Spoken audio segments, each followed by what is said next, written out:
Okay, Assalamualaikum warahmatullahi wabarakatuh. Kita sambung lagi pada subtopik 4.3, aplikasi kadar tindak balas.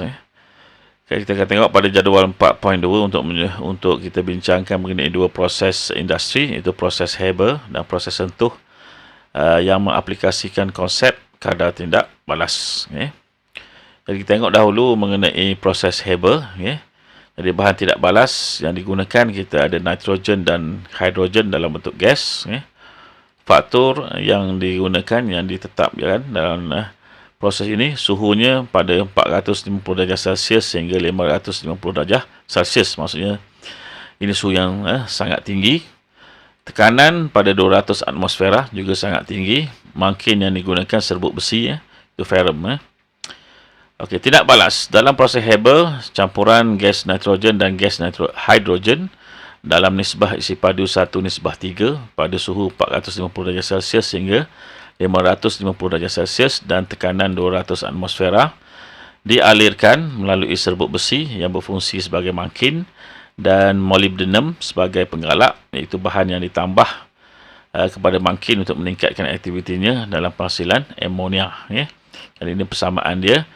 Nitrogen dalam keadaan gas digabungkan dengan hidrogen dalam keadaan gas pada suhu 450 darjah Celsius hingga 550 darjah Celsius pada tekanan 200 atmosfera dan mangkin yang digunakan adalah ferrum dan molybdenum sebagai penggalak, dan ini akan menghasilkan amonia, NH3 dalam bentuk gas juga.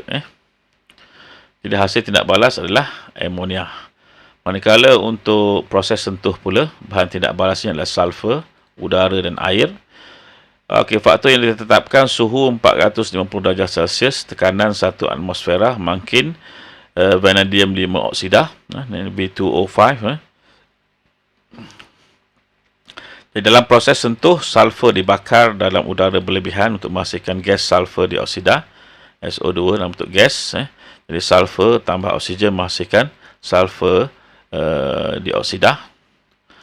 Gas sulfur dioksida dicampur dengan udara berlebihan pada suhu 450 darjah Celsius dan tekanan 1 atmosfera, dialirkan melalui vanadium 5 oksida yang berfungsi sebagai mangkin untuk menghasilkan gas sulfur trioksida, SO3, dalam bentuk gas. Jadi di persamaan dia, 2 sulfur dioksida dalam bentuk gas digabungkan dengan oksigen dalam bentuk gas pada suhu 450 darjah Celsius, tekanan 1 atmosfera, mangkinnya vanadium 5 oksida menghasilkan sulfur trioksida. Jadi gas sulfur trioksida dilarutkan dalam asid sulfurik pekat untuk menghasilkan cecair oleum. Jadi H2S2O7. Jadi sulfur trioksida tadi dalam bentuk gas digabungkan dengan asid sulfurik pekat menghasilkan oleum H2S2O7. Di oleum dicairkan dengan air untuk menghasilkan asid sulfurik pekat H2SO4 dalam bentuk aqueous, pekat maksud dia. Dan ini persamaan dia, oleum digabungkan dengan air menghasilkan asid sulfurik pekat. Okey, dan bahan hasil tindak balas adalah asid sulfurik. Okey, untuk proses Haber, dalam proses Haber, campuran gas nitrogen N2 dan gas hidrogen H2 dan nisbah isi padu 1:3 pada suhu 450 darjah Celsius sehingga 550 darjah Celsius dan tekanan 200 atmosfera, dialirkan melalui serbuk besi ferrum yang berfungsi sebagai mangkin untuk menghasilkan amonia, NH3. Jadi N2 nitrogen gas campur H2 hidrogen gas. Ini adalah menunjukkan bahawa tindak balas ini adalah berbalik dan menghasilkan amonia, NH3. Okey, jadi tunjukkan pada rajah 4.20 proses Haber untuk menghasilkan amonia, skema dia. Jadi kita tunjukkan di sini ada gas nitrogen dan gas hidrogen dimasukkan. Kemudian gas tadi akan melalui pemampat, di mana pemampat ini akan memampatkan campuran gas nitrogen dan gas hidrogen pada tekanan 200 atmosfera. Kemudian gas yang termampat tadi akan melalui satu reaktor Dalam reaktor ni ada serbuk besi pada suhu 450 darjah Celsius hingga 550 darjah Celsius. Tindak balas berlaku dan menghasilkan amonia, dan gas amonia akan disejukkan menjadi cecair amonia dan dikutip di sini.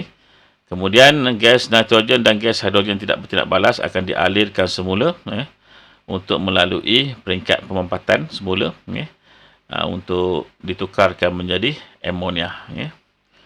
Manakala untuk proses sentuh pula, di dalam industri asid sulfurik dihasilkan melalui proses sentuh. Terdapat 4 peringkat dalam pembuatan asid sulfurik. Peringkat yang pertama, pembakaran sulfur dalam udara menghasilkan gas sulfur dioksida. Jadi sulfur bergabung dengan oksigen dalam udara, bila dibakar menghasilkan gas sulfur dioksida.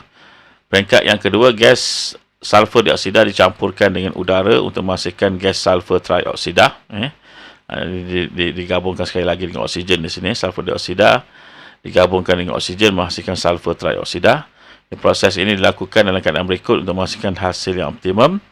Suhunya mestilah 450 darjah Celsius, tekanan 1 atmosfera, makin dia vanadium 5 oksida. Peringkat yang ketiga, gas sulfur trioksida dilarutkan dalam asid sulfurik pekat untuk membentuk oleum. Sulfur trioksida digabungkan dengan asid sulfurik menghasilkan oleum. Jadi perbezaan formula dia H2S2O7. Peringkat 4, oleum ditambahkan dengan air untuk menghasilkan asid sulfurik. Jadi oleum digabungkan dengan air menghasilkan asid sulfurik semula. Jadi ini skema proses dia, bermula daripada peringkat 1 di mana sulfur akan dibakar dalam udara kering yang ada oksigen, akan menghasilkan gas sulfur oksida SO2. Kemudian SO2 tadi digabungkan pula sekali lagi dengan oksigen melalui bekas makin vanadium 5 oksida tadi, dan menghasilkan gas sulfur trioksida. Dan di sini dia dilarutkan dalam asid sulfurik pekat. Ini hasil gas buangan dia dikeluarkan dan menghasilkan oleum. Dan oleum tadi dicampurkan pula sekali lagi dengan air untuk menghasilkan asid sulfurik pekat. Okey, jadi sebenarnya ada di sini praktis 4.3 untuk kamu tanya pada diri kamu dan cuba jawab untuk menguji kefahaman dan ingatan kamu. Jadi soalan yang pertama, A, namakan satu proses hidup dalam badan manusia yang mengaplikasikan kadar tindak balas. Yang kedua, bagaimanakah kadar tindak balas dalam proses D1A ditingkatkan? Yang kedua, huraikan faktor-faktor yang mempengaruhi kadar tindak balas bagi proses industri yang berikut. Kita ada proses Haber, yang kedua proses sentuh. Jadi kamu boleh cuba jawab sendiri untuk menguji kefahaman dan juga ingatan kamu.